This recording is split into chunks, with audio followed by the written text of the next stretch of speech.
equal to the double integral over the region of partial q, partial x minus partial p, partial y dA.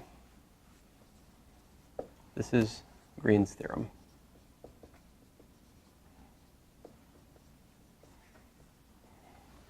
So here R is simply connected, and the boundary of R is the counterclockwise oriented edge, or boundary if you like.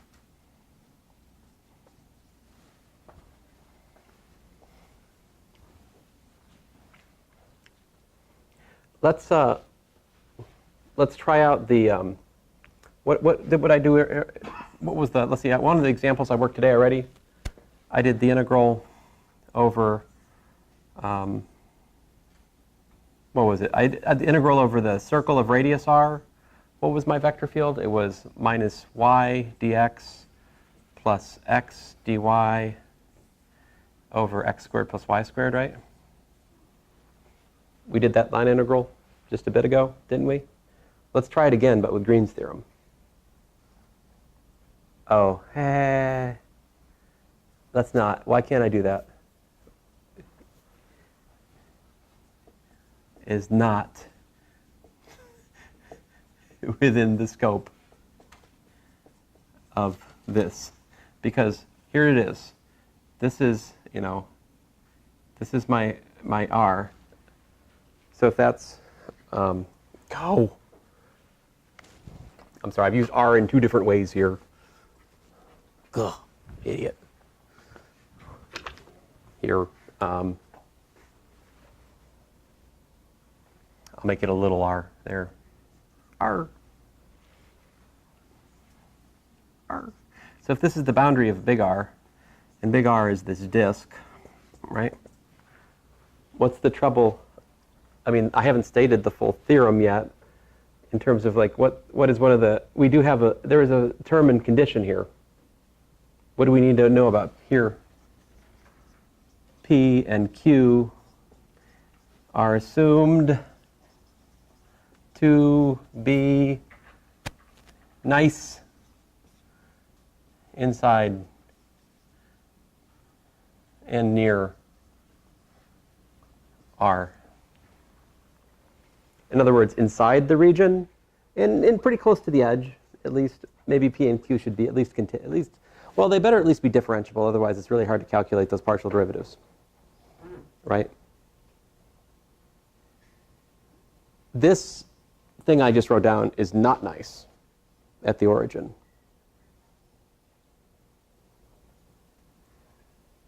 So I actually cannot even apply Green's theorem as we currently have it to this example. All right?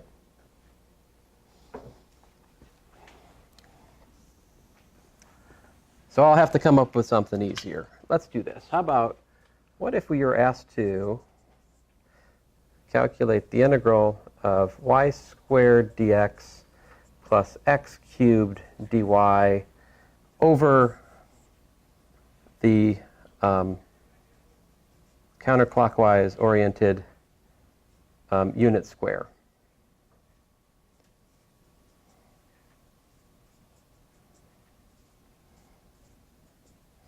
So how would you, given your current technology, ignoring the fact I just shared Green's theorem with you, how horrible would this be? This is pretty horrible, because to calculate the line integral over a square, you have to break it up into the 4 legs of the square. And you'd have to do 4 separate integrations, and you'd have to think about 4 different parameterizations, 1 for each leg, right? Now, none of those are terribly complicated, but man, that's a pain.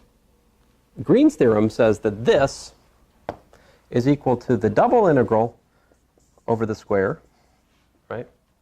The filled-in square of partial x of my q, which in this case is x cubed, minus partial y of my p, which in this case is y squared. And that ain't bad, because that's the integral from 0 to 1, the integral from 0 to 1 of 3x squared minus 2y dx dy. which is equal to the integral from 0 to 1 of 1 minus 2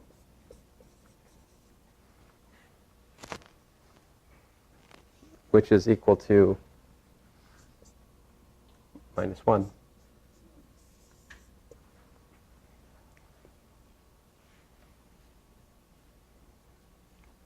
So let's hear it for Green's theorem, right? I mean, that's pretty, that's nice.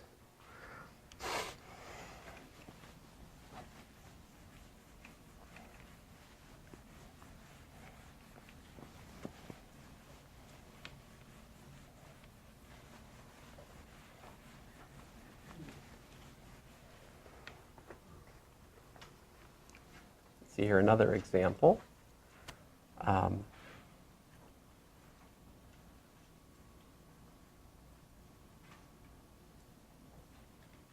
Let's calculate area of x squared over a squared plus y squared over b squared less than or equal to 1.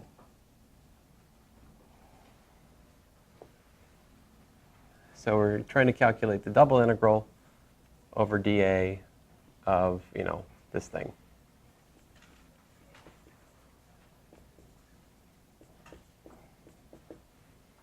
So here's one way you can do it. You can say, aha, well, this is really the same as the line integral over x squared over a squared plus y squared over b squared of what?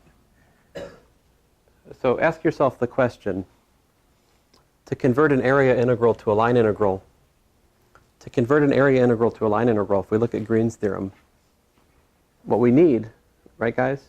What we need is something here that works out to 1.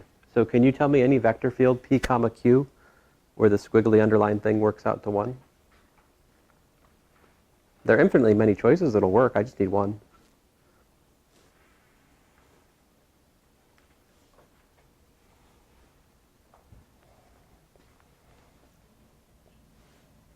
How about q equal to x, p equal to 0, right? So q equal to x, p equal to 0 gives us x dy. See, because if p equals to 0, q equals to x, then p dx plus q dy is just x dy, right? So that equality is Green's theorem. And so the boundary of this region is just where equality is met.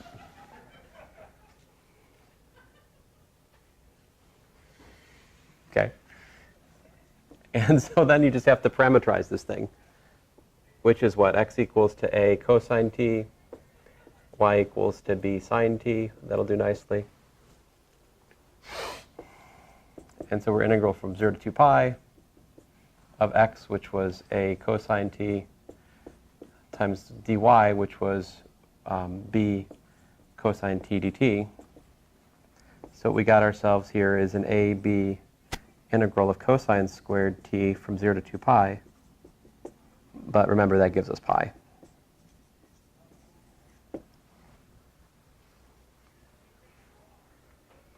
It's kind of messed up. I'm saying that we can do an area integral by doing a line integral. It's kind of messed up. It's kind of weird. Another example, let's see here.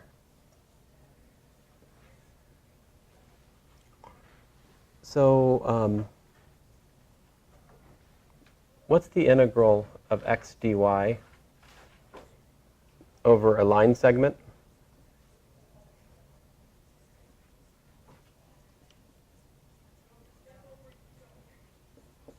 So suppose we have line segment that goes from the point x1, y1 to x2, y2.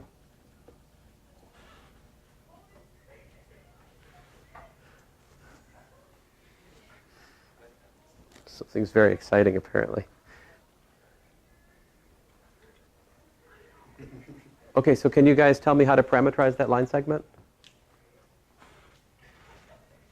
how about x equals to x1 plus,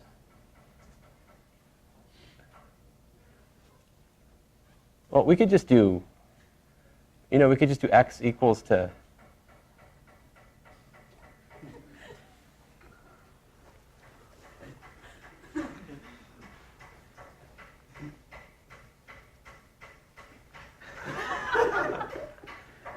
our class does end at 2, right? Like, I'm not like interfering. Okay.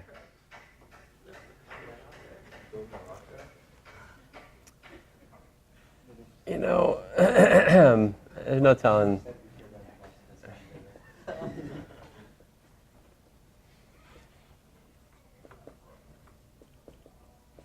Right? So these are the formulas.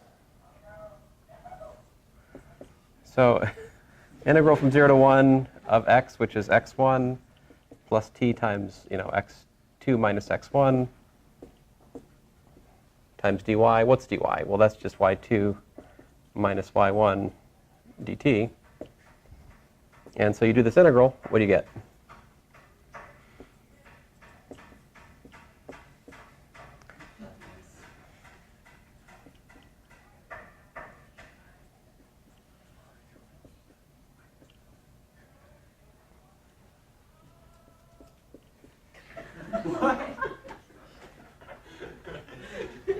Who's not in my choir? So it looks like we get 1/2 of the difference of the y's, right? Times what?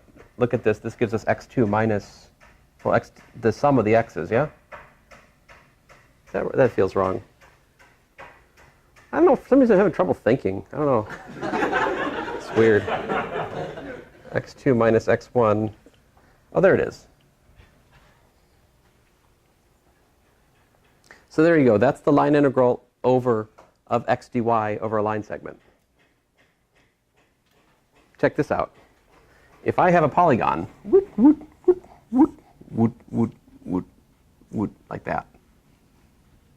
What's the area of the polygon?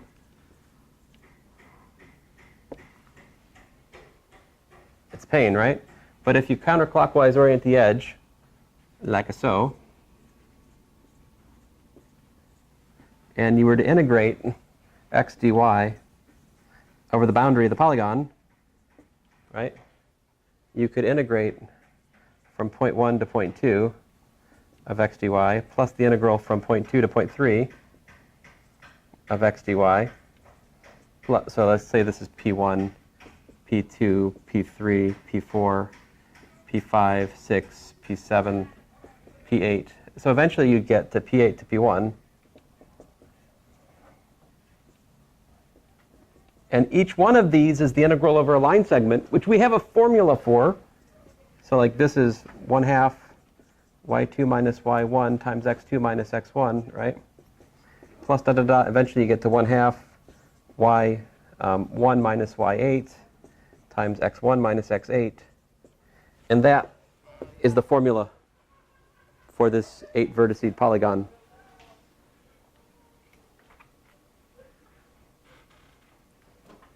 That's kind of neat. We can find a formula for the area of a polygon just based on the vertices like that. No dividing up into triangles or anything. That is a consequence, a pretty direct consequence of Green's theorem. So Green's theorem is kind of deep. We'll prove it next time, hopefully. Thanks, guys.